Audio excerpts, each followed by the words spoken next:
CM ಸಿದ್ದರಾಮಯ್ಯಗೆ Shri ಪೂರ್ಣಾನಂದಪುರಿ Swamiji ಸವಾಲ್ ಹಾಕಿದ್ದಾರೆ. ಹಿಂದುಳಿದ ವರ್ಗಗಳ ಸಾಮಾಜಿಕ ಆರ್ಥಿಕ ಸರ್ವೆ ಮಾಡಿಸಿ ನ್ಯಾಯ ಕೊಡುವ ಬಗ್ಗೆ ಹೇಳಿದ್ರು. ಸಿದ್ದರಾಮಯ್ಯ ಹಾಗೂ ಸರ್ಕಾರದ ವಿರುದ್ಧ ಆಕ್ರೋಶ. ಕಾಂತರಾಜು ಜಯಪ್ರಕಾಶ್ ಹೆಗಡೆ ಆಯೋಗದ ಅವೈಜ್ಞಾನಿಕ ಜಾತಿ ಗಣತಿ. ಎಲ್ಲ ಜಾತಿಯಲ್ಲಿ ಹಿಂದುಳಿದ ವರ್ಗಗಳ ಜನರ ಮಧ್ಯೆ ವೈಷಮ್ಯ ಬಂದಿದೆ. ಸಿಎಂ ಸಿದ್ದರಾಮಯ್ಯ ನೇತೃತ್ವದ ನಡೆಸಿರುವ ಜಾತಿ ಗಣತಿ ಪಾರದರ್ಶಕವಾಗಿಲ್ಲ. ಇದರಿಂದ ಜನಸಾಮಾನ್ಯರ ಹಣ ಪೋಲಾಗಿರುವ ಹಿನ್ನೆಲೆ ಸ್ವಾಮೀಜಿ ಆಕ್ರೋಶ ಹೊರಹಾಕಿದ್ದಾರೆ. ನೆಲಮಂಗಲದ ವಿಶ್ವ ಗಾಣಿಗರ ಮಠದಲ್ಲಿ ಹೇಳಿಕೆ ಕೊಟ್ಟಿದ್ದಾರೆ. 164 ಕೋಟಿ ರೂಪಾಯಿ ಹಣ ಪೋಲ್ ಮಾಡಿ ಜಾತಿ ಗಣತಿ ಮಾಡಲಾಗಿದೆ. ಇದರಿಂದ ಯಾವುದೇ ಪ್ರಯೋಜನವಿಲ್ಲ. ಹಿಂದುಳಿದ ವರ್ಗದಲ್ಲಿ 80 ಜಾತಿಗಳು ಬರುತ್ತೆ. ಆದರೆ ನೀವು 1351 ಒಳಪಂಗಡ ಸೇರಿ ಜಾತಿ ಗಣತಿ ಮಾಡಿದ್ದೀರಿ. ಇದರಿಂದ ಒಳಪಂಗಡದಲ್ಲಿ ಆಂದೋಲನ ಸೃಷ್ಟಿಯಾಗಿದೆ. SC STಯಲ್ಲಿ 101 ಒಳಪಂಗಡ ಮಾಡಿದ್ದೀರಾ. 1351 ಒಳಪಂಗಡಗಳಿಗೂ ಮೀಸಲಾತಿಯನ್ನ ಹಂಚಲು ಸಾಧ್ಯವಿದೆಯಾ? ಜನಗಣತಿ ವೇಳೆ ನ್ಯಾಯಾಲಯದ ಆದೇಶ ಉಲ್ಲಂಘನೆ ಮಾಡಿ ತಯಾರು ಮಾಡಲಾಗಿದೆ. ದಾಖಲೆ ಬಿಡುಗಡೆ ಮಾಡುವ ಮೂಲಕ ಸಿಎಂ ಸಿದ್ದರಾಮಯ್ಯ ಸರ್ಕಾರದ ವಿರುದ್ಧ ಆಕ್ರೋಶ. ನೇರ ಡಿಬೇಟ್ಗೆ ಸಿಎಂ ಸಿದ್ದರಾಮಯ್ಯ ಹಾಗೂ ಕಾಂತರಾಜುಗೆ ಕರೆದ ಸ್ವಾಮೀಜಿ. ಕೆಲವು ಕಮ್ಯುನಿಟಿಗಳನ್ನ ಗಣನೆ ಮಾಡಿ ಸಾಕಷ್ಟು ಸಮುದಾಯವನ್ನ ತುಳಿದಿದ್ದಾರೆ. ಎಲ್ಲ ಜಾತಿ ಪಂಗಡವನ್ನ ತುಳಿಯಲಾಗಿದೆ. ನೇರ ಡಿಬೇಟ್ಗೆ ಕರೆದ ಶ್ರೀ ಪೂರ್ಣಾನಂದಪುರಿ ಸ್ವಾಮೀಜಿ. ಇದು ರಾಜಕೀಯ ಜನಗಣತಿ, ಜನಸಾಮಾನ್ಯರ ಜನಗಣತಿಯಲ್ಲ. ಎಲ್ಲ ಸಮುದಾಯ ಒಳ ಮೀಸಲಾತಿ ಕಸಿದಿದೆ. 162 ಕೋಟಿ ಹಣ ಖರ್ಚು ಮಾಡಿ ಜನಗಣತಿ ಮಾಡಿ ಏನ್ ಮಾಡಿದ್ರು? LG ಹಾವನೂರು ಕೇವಲ 1 ಕೋಟಿ ಖರ್ಚಲ್ಲಿ ಜಾತಿ ಗಣತಿ ಪಾರದರ್ಶಕವಾಗಿ ಮಾಡಿದ್ದಾರೆ. ಅನಾವಶ್ಯಕವಾಗಿ ಸರ್ಕಾರದ ಹಣ ಖರ್ಚು ಪೋಲು ಮಾಡಿ ಏನ್ ಮಾಡ್ತಾ ಇದ್ದೀರಾ ಅಂತ ಸಿಎಂ ಸಿದ್ದರಾಮಯ್ಯಗೆ ಸವಾಲು ಎಸೆದಿದ್ದಾರೆ ಸ್ವಾಮೀಜಿ. ಎಲ್ಲ ಆತ್ಮೀಯ ಪತ್ರಿಕಾ ಮಾಧ್ಯಮ ಸ್ನೇಹಿತರಿಗೆ ನನ್ನ ಹೃತ್ಪೂರ್ವಕವಾದಂಥ ಸ್ವಾಗತ. ನಾನು ಆಧ್ಯಾತ್ಮಿಕ ಜೀವನಕ್ಕೆ ಬಂದ ಮೇಲೆ ಸುಮಾರು 3 ವರ್ಷಗಳ ಕಾಲ ಮಾಧ್ಯಮದಲ್ಲಿ ಸಾರ್ವಜನಿಕವಾಗಿ ಮಾತನಾಡ್ತಕ್ಕಂಥದ್ದನ್ನು ಕಡಿಮೆ ಮಾಡಿದ್ದೆ. ಆದರೆ ಇವತ್ತಿನ ದಿವಸ ನಾನು ತಮ್ಮನ್ನು ಉದ್ದೇಶಿಸಿ ಮಾತನಾಡಬೇಕು ಅಂತೇಳಿ ಅಪೇಕ್ಷೆ ಪಟ್ಟದ ಉದ್ದೇಶ ಏನು ಅಂತ ಹೇಳಿದ್ರೆ, ಚೀಫ್ ಮಿನಿಸ್ಟರ್ ಸಿದ್ದರಾಮಯ್ಯನವರು ಹಿಂದುಳಿದ ವರ್ಗಗಳ ಸಾಮಾಜಿಕ ಆರ್ಥಿಕ ಸಮೀಕ್ಷೆಯನ್ನು ಮಾಡಿಸಿ ಹಿಂದುಳಿದ ವರ್ಗಗಳಿಗೆ ಮತ್ತು ಎಲ್ಲ ವರ್ಗಗಳಿಗೆ ನ್ಯಾಯವನ್ನು ಕೊಡಿಸ್ತೇನೆ ಅಂತಕ್ಕಂಥ ಮಾತನ್ನು ಹೇಳಿದ್ದರು. ಇದಕ್ಕೆ 162 ಕೋಟಿಯನ್ನು ಖರ್ಚು ಮಾಡಿ ಈಗ ಆ ಸರ್ವೆಯನ್ನು ರದ್ದು ಮಾಡಿ ಹೊಸದಾಗಿ ಸರ್ವೆಯನ್ನು ಮಾಡಬೇಕು ಅಂತಕ್ಕಂಥ ಪ್ರಯತ್ನವನ್ನು ಮಾಡ್ತಾ ಇದ್ದಾರೆ. ಈ ವಿಚಾರದಲ್ಲಿ ನಾನು LG ಹಾವನೂರು ಅವರು ಈಸ್ ದಿ ಕರ್ತೃ of backward class report in 1972 to 76 ಅವರ ಜೊತೆಯಲ್ಲಿ ನಾನು ಶಾಸಕನಾಗಿದ್ದೆ ಮತ್ತು ಎಲ್ಲ ಕಮಿಷನ್ಗಳ ಮುಂದೆ ಹಿಂದುಳಿದ ವರ್ಗಗಳ ಪರವಾಗಿ ನಾನು ವಿಚಾರಗಳನ್ನು ಮಂಡನೆ ಮಾಡಿದ್ದೀನಿ.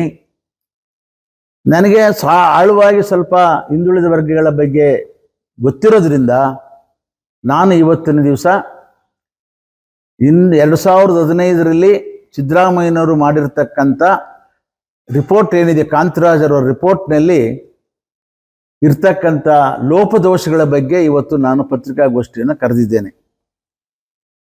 ಇದ್ರ ಬಗ್ಗೆ ಟೋಟಲ್ ಆಗಿ ಒಂದೇ ಮಾತಿನಲ್ಲಿ ಹೇಳಬೇಕಾಗಿದ್ರೆ, ಇದೊಂದು ಅವೈಜ್ಞಾನಿಕ,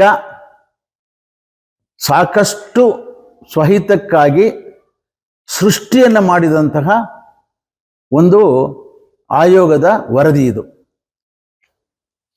ಮತ್ತು ಈಗಾಗಲೇ ಜಾತಿಯ ವೈಷಮ್ಯಗಳು ದೇಶದಲ್ಲಿ ಮತ್ತು ರಾಜ್ಯದಲ್ಲಿ ಇವೆ. ಹಿಂದುಳಿದ ವರ್ಗಗಳ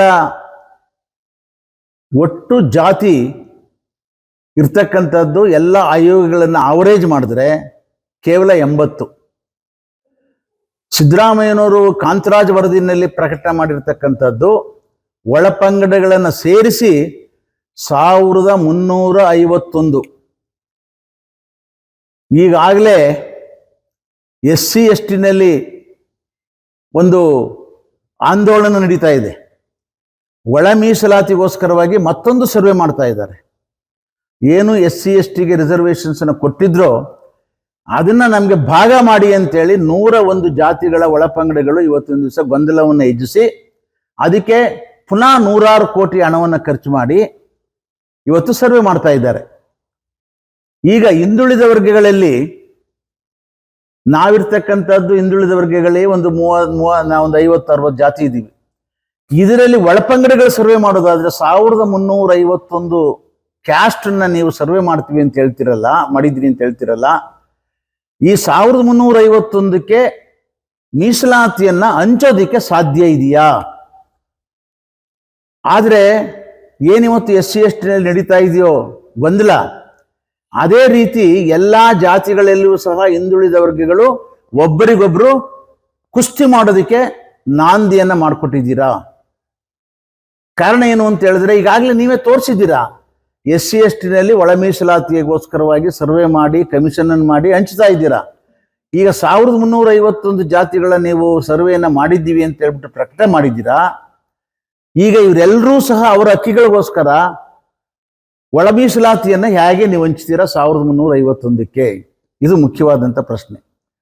ನಾನು ಈ ವಿಷಯವನ್ನ ಇವತ್ತಲ್ಲ 2015ರಲ್ಲಿ ವಿಧಾನ ಪರಿಷತ್ತಿನಲ್ಲಿ ಇದನ್ನು ಪ್ರಾರಂಭ ಮಾಡಬೇಕಾಗಿದ್ರೆ ಇದನ್ನ ರೈಸ್ ಮಾಡಿದ್ದೆ, ಕೌನ್ಸಿಲ್ನಲ್ಲಿ ರೈಸ್ ಮಾಡಿ ಹಲವಾರು ವಿಚಾರಗಳನ್ನ, ಈ ರೀತಿ ಜಾತಿಗಳನ್ನ ಈಗಾಗಲೇ ವೈಷಮ್ಯ ಇದೆ, ಜಾತಿಗಳು ಒಗ್ಗೂಡ್ತಾ ಇದ್ದೀವಿ ನಾವು ಹಿಂದುಳಿದ ವರ್ಗದವರು, ಅದನ್ನ ನೀವು ತಿರ್ಗಾ ಒಳಪಂಗಡಗಳನ್ನ ಮಾಡಿ ಒಳಪಂಗಡಗಳು ಕಿತ್ತಾಡೋ ರೀತಿ ಮಾಡಬೇಡಿ, ಒಂದು ಜಾತಿನಲ್ಲೇ ಜಾತಿ ಕಿತ್ತಾಡೋದು ಮಾಡಬೇಡಿ ಅಂಥೇಳಿ ಹಲವಾರು ವಿಚಾರಗಳನ್ನು ನಾನು ಪ್ರಸ್ತಾಪ ಮಾಡಿದ್ದೆ.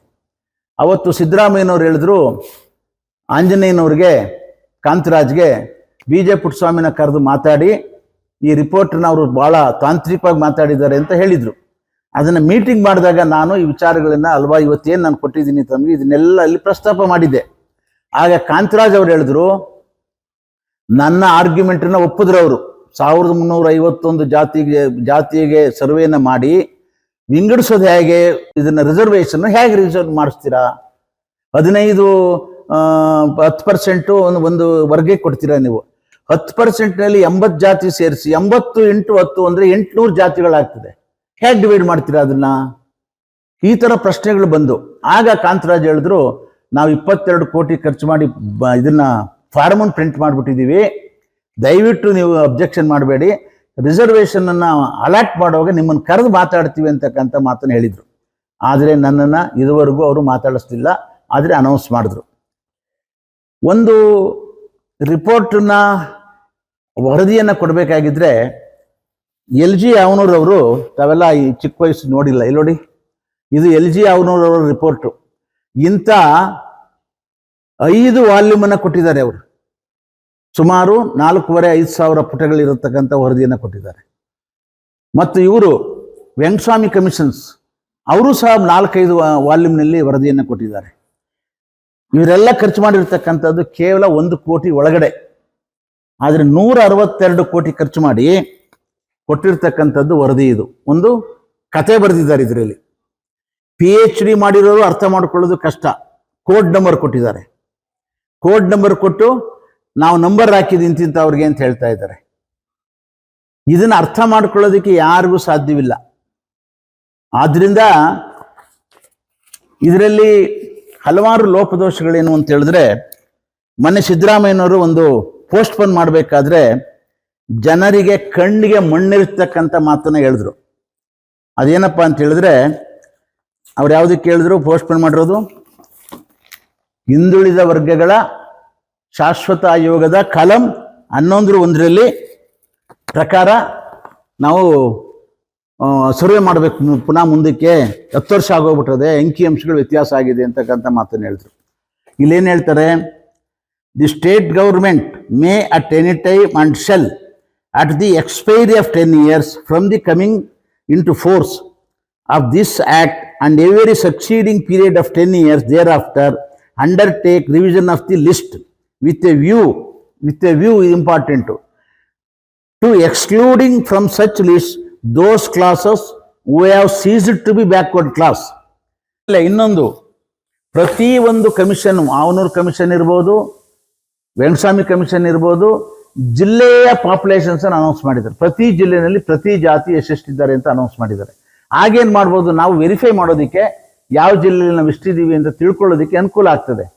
ಆದರೆ ಸಿದ್ದರಾಮಯ್ಯನವರ ಕಾಂತರಾಜ್ ರಿಪೋರ್ಟಲ್ಲಿ ಏನಿದೆ, ಸ್ಟೇಟ್ ವೈಸ್ ಪಾಪ್ಯುಲೇಷನ್ ಹಾಕಿದ್ದಾರೆ ಹೊರತು ಜಿಲ್ಲಾ ವೈಸ್ ಹಾಕಲಿಲ್ಲ. ಯಾತಕ್ಕೆ? ಜಿಲ್ಲಾ ವೈಸ್ ಹಾಕಿದ್ರೆ ಜನಗಳಿಗೆ ಗೊತ್ತಾಗ್ತದಲ್ಲ ಇವರು ಬಂಡವಾಳ. ಈಗ ನಾವು ಗಾಣಗಿರಿಯಲ್ಲಿ ಮೈಸೂರಲ್ಲಿ ಎಷ್ಟಿದ್ದೀವಿ ಅಂತ ನಮ್ಗೆ ಹೇಳಿದ್ರೆ ನಮ್ಗೆ ಗೊತ್ತಾಗ್ತದೆ, ಮೈಸೂರಲ್ಲಿ ಎಷ್ಟಿದೆ ಗೊತ್ತಾಗ್ತದೆ. ಟೋಟಲ್ ರಾಜ್ಯದಲ್ಲಿ ಹಾಕ್ಬಿಟ್ರೆ ಯಾವ ಜಿಲ್ಲೆಯಲ್ಲಿ ಎಷ್ಟು ಅಂತ ವೆರಿಫೈ ಮಾಡೋಕ್ಕಾಗಲ್ವಲ್ಲ. ಬಹಳ ಟೆಕ್ನಿಕಲ್ ಇದನ್ನ ಬುದ್ಧಿವಂತಿಕೆಯನ್ನು ಉಪಯೋಗಿಸಿ ಜನಗಳಿಗೆ ಕಣ್ಣಿಗೆ ಮಣ್ಣೆರ್ಚಿ ಈ ರಿಪೋರ್ಟ್ನ ಕೊಟ್ಟಿದ್ದಾರೆ. 162 ಕೋಟಿ ಖರ್ಚು ಮಾಡಿ. ಆದರೆ ಅವನೂರವರು ಇಷ್ಟೊಂದು ಬುಕ್ಸ್ನ 5 ವಾಲ್ಯೂಮ್ ಕೊಟ್ಟರಲ್ಲ, ಇದು 5 ವಾಲ್ಯೂಮ್. ಇದು ಓದೋಕ್ಕೆ ಎಷ್ಟು ತಿಂಗಳು ಬೇಕು? ತಯಾರು ಮಾಡ್ಬೇಕಾದ್ರೆ 2 ವರ್ಷ ಹಗಲು ರಾತ್ರಿ ಕಷ್ಟ ಬಿದ್ದಿದ್ದಾರೆ. ಆಮೇಲೆ ಎಲ್ಲ ಖರ್ಚು ಮಾಡೋದು ಕೇವಲ ಲ್ಯಾಕ್ಸ್, 1 ಕೋಟಿ ಒಳಗಡೆ. ಇವರು 162 ಕೋಟಿ ಖರ್ಚು ಮಾಡಿ ಈಗ ಹೇಳ್ತಾರೆ, ಮುಖ್ಯವಾದಂಥ ವಿಚಾರ, ನಾನು 1 ವರ್ಷ 10 ವರ್ಷ ಆಗೋಗ್ಬಿಡ್ತು, 1 ವರ್ಷದಲ್ಲಿ ಮಾಡೋಕ್ಕಾಗಲಿಲ್ಲ 10 ವರ್ಷದಲ್ಲಿ ಅಂತಾನೆ. 2015ರಲ್ಲಿ ನೀವು ರಿಪೋರ್ಟನ್ನ ಮಾಡಿಸಿದ್ರಿ, 2018ರವರೆಗೂ 3 ತಿಂಗಳಿದ್ರಿ, 3 ವರ್ಷ ಇದ್ರಿ. ಈ ರಿಪೋರ್ಟ್ನ ತೆಗೆದುಕೊಂಡು ಯಾಕೆ ಇಂಪ್ಲಿಮೆಂಟ್ ಮಾಡಲಿಲ್ಲ ನೀವು? ಈಗ 2ನೇ ಸಾರಿ ಬಂದ್ರಿ 2023ರಲ್ಲಿ, ಈಗ 2025 ರಿಪೋರ್ಟ್ ಅಕ್ಸೆಪ್ಟ್ ಮಾಡಿದ್ರಿ. 2 ವರ್ಷ ಏನು ಕತ್ತೆ ಕಾಯ್ತಾ ಇದ್ರಾ? ಬಂದ ತಕ್ಷಣ ನೀವು ಅಕ್ಸೆಪ್ಟ್ ಮಾಡಿ ರಿಪೋರ್ಟ್ನ ಇಂಪ್ಲಿಮೆಂಟ್ ಮಾಡಬೇಕಾಗಿತ್ತಲ್ಲ, ಯಾಕೆ ಮಾಡಲಿಲ್ಲ? ಇದು ಬದ್ಧತೆ ಇಲ್ಲಿದೆ ಅಂತ ಮಾತು ಸಿದ್ದರಾಮಯ್ಯ. ಈಗ ನಂಗೆ 10 ವರ್ಷ ಆಗೋಯ್ತು, ಮುಂದಕ್ಕೆ ಹೋಗ್ತಾ ಇದ್ದೀನಿ. ಈ ರಿಪೋರ್ಟ್ ಇಂಪ್ಲಿಮೆಂಟ್ ಆಗ್ತದೆ ಅಂತ ಯಾವ ಗ್ಯಾರಂಟಿ? ನೀವೇ ಇರ್ತೀರಾ? ಅನಾವಶ್ಯಕವಾಗಿ ಸರ್ಕಾರದ ದುಡ್ಡು ಹೆಂಗ್ ವೇಸ್ಟ್ ಮಾಡ್ತಾ ಇದ್ದಾರೆ. ಆದರೆ ಇನ್ನೊಂದು ವಿಚಾರ ಹೇಳ್ತೀನಿ, ಅದೇ ದೇವರಾಜ ಅರಸನವರು 1975ರಲ್ಲಿ ಅವನೂರು ಕಮಿಷನ್ ಕಾನ್ಸ್ಟಿಟ್ಯೂಟ್ ಮಾಡಿದ್ರು, ರಿಪೋರ್ಟ್ ತಗೊಂಡು ಪಬ್ಲಿಷ್ ಮಾಡಿದ್ರು ಜನಗಳಿಗೆ. ಅದನ್ನೇ ಈ ರಿಪೋರ್ಟ್ಗಳಿವು. ಯಾರ್ಯಾರು ಯಾವ್ಯಾವ ಜಾತಿ ಎಷ್ಟೆಷ್ಟು ಅಪಾಯಿಂಟ್ಮೆಂಟ್ ಇದ್ದಾರಾ, ಎಷ್ಟು ಜನ ಪಾಸ್ ಆಗಿದ್ದಾರಾ, ಎಷ್ಟು ಜನ ಫೇಲ್ ಆಗಿದ್ದಾರಾ ಅಂತ ಕೊಟ್ಟರು ಡೀಟೇಲ್ಸನ್ನ. ಅದರಿಂದ ಯಾರೂ ಮಾತಾಡಲಿಲ್ಲ. ಇದನ್ನ ರಿಪೋರ್ಟ್ನ ಅಸೆಂಬ್ಲಿಲಿ ಇಟ್ಟರು, ಅಸೆಂಬ್ಲಿಯಲ್ಲಿ ಪಾಸ್ ಮಾಡಿಸಿದ್ರು. ಸುಪ್ರೀಂ ಕೋರ್ಟ್ಗೆ ಹೋದ್ರು ಕೆಲವರು, ಸುಪ್ರೀಂ ಕೋರ್ಟ್ನ ಸ್ಕ್ರೂಟ್ನಿ ಆಯಿತು. They accepted the Havanur report in total. ಆಮೇಲೆ ವೆಂಕಟಸ್ವಾಮಿ ಕಮಿಷನ್ಸ್ ರಿಪೋರ್ಟ್ ಬಂತು. ವೆಂಕಟಸ್ವಾಮಿ ಕಮಿಷನ್ಸ್ ರಿಪೋರ್ಟ್ನ ಕೆಲವರೆಲ್ಲ ಅಪೋಸ್ ಮಾಡಿದ್ರು. ಇದರಲ್ಲಿ ಕೆಲವು ಅಂಕಿಅಂಶಗಳು ಇದ್ದೋ ತಪ್ಪು. ಅದನ್ನ ವೀರಪ್ಪ ಮೊಯ್ಲಿ ಅವರು 1993ರಲ್ಲಿ ಅವರು ಚೀಫ್ ಮಿನಿಸ್ಟರ್ ಆದಮೇಲೆ ಒಂದು ಹೈ ಪವರ್ ಕಮಿಟಿ ಮಾಡಿದ್ರು. ವೆಂಕಟಸ್ವಾಮಿ ಕಮಿಷನ್ಸ್, ಚಿನ್ನಪ್ಪ ಕಮಿಷನ್ ಇರ್ತಕ್ಕಂಥ ತಪ್ಪು ನೆಪ್ಪುಗಳನ್ನ ಹುಡುಕಿ ಒಂದು ರಿಪೋರ್ಟ್ ಕೊಡಿ ಅಂತ. ನೋಡಿ ಇಲ್ಲಿ ದಯವಿಟ್ಟು, ನಾನು ಹಿಂದುಳಿದ ವರ್ಗದವ್ರಿಗೆ ಕೆಲಸ ಮಾಡಿದ್ದೀನಿ ಇಲ್ಲ ಅನ್ನೋದಕ್ಕೆ 33 ಜಾತಿಗಳನ್ನ ಬಿಟ್ಟಿದ್ರು. ನಾನು ಇದನ್ನೆಲ್ಲ ಮಾಡಿ ಸರ್ವಿಸ್ ಮಾಡಿ ಒಂದು ರಿಪೋರ್ಟ್ ಕೊಟ್ಟೆ. ಲಾ ಡಿಪಾರ್ಟ್ಮೆಂಟ್ಗೆ ಕಳಿಸಿದ್ರು. ಲಾ ಡಿಪಾರ್ಟ್ಮೆಂಟ್ಗೆ ಕಳಿಸಿ ಒಂದು ಹೈ ಪವರ್ ಕಮಿಟಿ ಮಾಡಿದ್ರು. ಜೆ.ಸಿ. ಲಿನ್ ಚೀಫ್ ಸೆಕ್ರೆಟರಿ, ಅವರು ಸೆಕ್ರೆಟರಿ, ಚೀಫ್ ಮಿನಿಸ್ಟರ್ ಇವ್ರ ಅಧ್ಯಕ್ಷತೆ, ಸ್ವತಂತ್ರ ರಾವ್ ಇದ್ರು, ಜೈರಾಮ್ ಅಂತ ಲಾ ಸೆಕ್ರೆಟರಿ ಇದ್ರು. ನನ್ನನ್ನು ಇನ್ವೈಟಿಯಾಗಿ ಕರೆದಿದ್ರು. ಅಲ್ಲಿ ನಾನು ಈ ರಿಪೋರ್ಟ್ನೆಲ್ಲ ಪ್ಲೇಸ್ ಮಾಡಿದೆ. ಆಗ ಇವತ್ತಿರ್ತಕ್ಕಂಥ category A, category 2A, 3A, 3B ಯಾವಾಗ ಆದದ್ದು? 1994ರಲ್ಲಿ ಆಯಿತು. ಯಾವುದೇ ಜಾತಿಯವರು ಏನಾದ್ರು ಚಕಾರ ಎತ್ತಿದಾರ? 1994 ವೀರಪ್ಪ ಮೊಯ್ಲಿ ಅವರ ರಿಪೋರ್ಟ್ಗೆ ಮೇಜರ್ ಕಮ್ಯುನಿಟಿ ಇರ್ಬೋದು, ಬ್ಯಾಕ್ವರ್ಡ್ ಕ್ಲಾಸ್ ಇರ್ಬೋದು, ಅಬ್ಜೆಕ್ಷನ್ ಮಾಡಿದ್ದಾರಾ? ಅವನೂರು ಕಮಿಷನ್ 1972ರಲ್ಲಿ ಒಟ್ಟು SSLC ಎಷ್ಟು ಕಂಟೆಸ್ಟ್ ಮಾಡಿದ್ರು, ಕಾಂಪೀಟ್ ಮಾಡಿದ್ರು, 72ರಲ್ಲಿ ಸ್ಟೇಟ್ ಅವರೇಜ್ ಏನು ಬಂತು. ಆಮೇಲೆ ಪ್ರತಿ ಜಾತಿಯನ್ನು ಎಷ್ಟೆಷ್ಟು ಪರ್ಸೆಂಟೇಜ್ ಶೇರ್ ಮಾಡಿದ್ದಾರೆ. ಅದರಲ್ಲಿ if it is below less than the state average, they are included in the 15/4 constituency educationally backward ಅಂತ. ಇವರು ಆ ಥರ ರಿಪೋರ್ಟನ್ನ ಎಜುಕೇಷನ್ಗೆ ಅಂತ ಮಾಡಿದ್ದಾರೆ. ಆದರೆ ಎಜುಕೇಷನ್ನ ಮಾಡಿದಾಗ ಅದರಲ್ಲಿ ಎಲ್ಲೂ ಸಹ ನೀವು ಕನ್ಫ್ಯೂಸ್ ಆಗಬೇಕು. ಯಾರ್ದು ಯಾವ ಇಯರ್ ತಗೊಂಡಿದ್ದಾರೆ, ಯಾವ ಇಯರ್ನಲ್ಲಿ ಮಾಡಿದ್ದಾರೆ, ಏನು ಕೊಟ್ಟಿಲ್ಲ ಇವರು. 2206 ಪೇಜ್.